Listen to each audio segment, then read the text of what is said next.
साहब मेरे बच्चे को मारा, पुलिस वाले ने, जेलर ने मारा साहब। हमें सरकार से इंसाफ मिलना चाहिए। ये बात योगी तक भी जाना चाहिए, सबके जाना चाहिए साहब। नमस्कार, आप देख रहे हैं यूपी तक और आपके साथ मैं हूं सुषमा। गोंडा में हंगामा हुआ है और हंगामे के पीछे बहुत सारे सवाल हैं। दरअसल यहां पर एक विचाराधीन कैदी की मौत हो गई। शुभम गौतम उसका नाम है, 21 साल उसकी उम्र होती है। बताया जाता है जेलर की तरफ से कि अचानक से उसकी तबीयत बिगड़ती है, फिर उसे जिला अस्पताल पहुंचाया जाता है जहां पर वो दम तोड़ देता है। और उसके बाद परिजन आरोप लगाते हैं कि पुलिस और जेलर की पिटाई की वजह से उनके बेटे की जान गई है।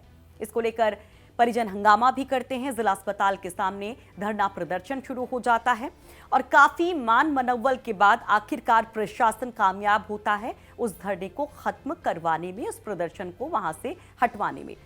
पिता क्या कुछ कहता है, किस तरह से वो गंभीर आरोप जेलर और पुलिस पर लगाता है, पहले वो सुनिए। मेरा लड़का जेल में था, उम्र उसकी 20 साल है।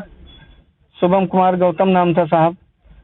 और वहाँ पर इतना वो है कि जेलर ने उसको लाठी मार मार के मार डाला साहब। इसलिए मैंने पहले तो बताया नहीं, बोले कि तुम्हारा लड़का वैसे खत्म हो गया बीमारी से। और जब इसकी वो देखा गया पीठ पे तो पूरा लाठी का पूरे शरीर में निशान साहब। इसलिए मैंने इधर रोड जिला इसके सामने जाम किया साहब कि हमारा इंसाफ हमें मिलना चाहिए, हमें सरकार से इंसाफ मिलना चाहिए। ये बात योगी तक भी जाना चाहिए, सबके जाना चाहिए साहब। जिला अस्पताल में कैसे बेटा आएगा? जिला अस्पताल में सुबह 5:30 बजे लेके आए उनको और मेरे को फोन किए कि आपका बेटा यहाँ पर भर्ती है। फोन किया? पुलिस वालों ने। और जब मैं यहाँ आया तो देखा लेके जाएगा, बॉडी लेके जा रहे हैं, वहाँ पर जमा कर रहे हैं अंदर साहब। तो शुभम के पिता को आपने सुना। शुभम के पिता साफ तौर पर कहते हैं कि उनको पहले कोई जानकारी नहीं दी जाती है। अचानक से खबर मिलती है कि बेटे की तबीयत नासाज है, उसे जिला अस्पताल में भर्ती करवाया गया है और जब वो वहां पर पहुंचते हैं तब तक शुभम की मौत हो चुकी होती है। उसके शव को मॉर्चरी में रखवाया जा रहा होता है। वो एक सांस में बस यही कहते हैं कि उनके बेटे को जेलर ने मारा है, पुलिस ने मारा है, सिस्टम ने मारा है। और ये भी कहते हैं कि मुख्यमंत्री तक उनकी आवाज पहुंचे, यही उनकी कोशिश है। दोषियों पर सख्त कार्रवाई हो, वही उनके लिए इंसाफ है। वहीं जिला प्रशासन से भी जब सवाल पूछा जाता है, क्योंकि मामला काफी गंभीर है, कई घंटे तक वहां पर हंगामा भी होता है, तो जिला प्रशासन का वही रटा रटाया जवाब होता है कि पोस्टमार्टम रिपोर्ट आने के बाद जांच शुरू होगी और जांच में जो भी कोई दोषी पाया जाएगा उसके ऊपर सख्त एक्शन लिया जाएगा। तो सुनिए जिला प्रशासन का क्या कहना है। देखिए, एक विचाराधीन कैदी था, वो लगभग उसकी उम्र 20-21 साल रही होगी। उसे जो है कल अस्पताल में भर्ती कराने की बात कही गई और उसके बाद वो उसकी डेथ आज सुबह हो गई। परिजनों को कल से ही सूचना थी, आज फिर सूचना मिली उसकी। तो परिजनों का ये उनको आशंका है या उनका आरोप है कि इनकी जो है मृत्यु अस्पताल में ही हो गई। अस्पताल के कर्मचारियों के दुर्भाव के कारण इनकी मृत्यु हुई है। तो इसको लेकर के उन लोगों ने डेड बॉडी को सड़क पे रख करके प्रदर्शन शुरू किया था।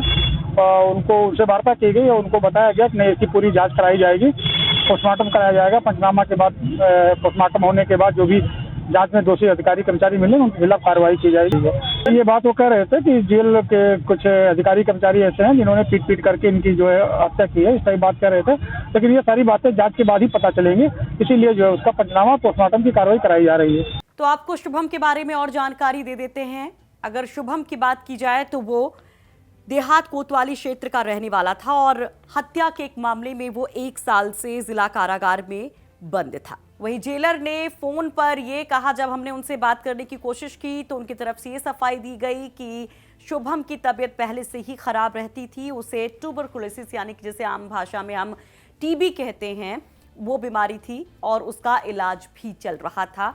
हालांकि अब क्या स्थिति रही, एक्चुअल सिचुएशन क्या थी और ज़्यादा क्या जानकारी है, वो जुटाने की कोशिश हम कर रहे हैं। वहीं पोस्टमार्टम रिपोर्ट में क्या निकलता है, वीडियोग्राफी कराई जा रही क्योंकि पोस्टमार्टम की, उसमें क्या कुछ जानकारी मिलती है, वो जब हम तक पहुंचेगी तो हम कोशिश होगी हमारी कि सबसे पहले हम आप तक पहुंचाएं, क्योंकि मामला काफ़ी गंभीर है। पिता के आरोपों में सच्चाई है या जेलर और प्रशासन की तरफ से जो दावे किए जा रहे हैं उसमें सच्चाई है, वो सच्चाई आप तक पहुँचनी बेहद ज़रूरी है। देखते रहिए यूपी तक।